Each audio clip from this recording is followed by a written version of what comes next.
Guys, welcome back to my YouTube channel, Legal Talk with Lady J. Good morning, good afternoon, good evening, depending on the part of the world you're watching me from. How are we doing? Yes, we have some interesting topics to discuss today. All over the world right now, couples are getting ready to paint the town red. You know what that means? It's Valentine's Day tomorrow.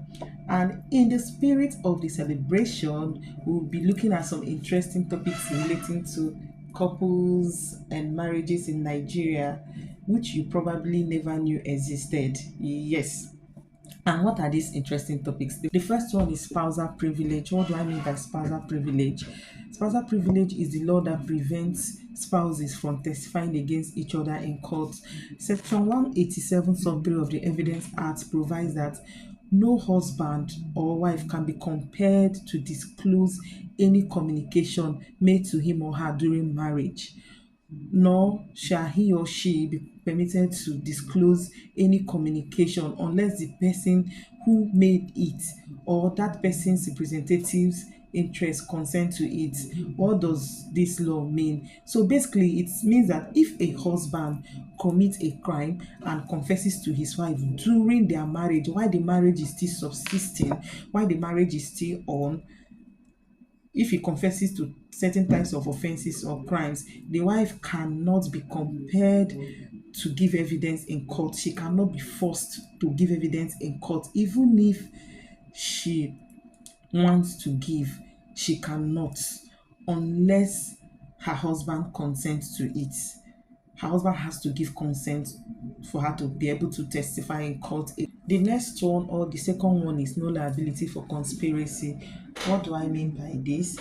Under the law, that's under section 34 of the Criminal Code Act, a husband and wife cannot be liable for conspiracy. What do I mean by this? Let's paint a picture. So, assuming Mr. Okonkwo and his wife conspire to steal and eventually stole, they can only be liable for stealing. They cannot be liable for conspiracy. Why, you might want to ask? Well, the common law principle of conjugal unity presumes that a husband and wife are one unit. Therefore, a person cannot conspire against himself. One person cannot conspire. Conspiracy has to be between two people, and the law sees a husband and wife as one. Therefore, they cannot be liable for conspiracy. They can only be liable for stealing. The next one is inheritance rights. In addition, the law provides for the entitlement of either spouse to properties of his or her partner upon the death of that partner. If a person's spouse dies without a will, the surviving spouse has rights to the deceased partner's properties, and this is subject to the administration of estate laws of the various states in Nigeria. You know, we talked about administration of estate laws some time ago in our previous video. So this is another thing the law provides, that upon the death of either party, the other surviving partner has rights to inherit the properties of the dead spouse. The next one, being the fourth one, is right to maintenance and support. Spouses have a legal responsibility to offer financial support and sustenance to one another. The Marriage Act recognizes the duty of the couple to contribute to each other's welfare, including financial support for essential needs, healthcare, and education. This provision ensures the well-being and stability of the marital relationship. The fifth one is consummation of marriage. I'm sure we've heard of this word, consummation of marriage, in the previous videos where we talked about divorce and the grant for divorce. So the law, under the law, couples are expected to have sexual relationship or sexual relations or intercourse, whichever way.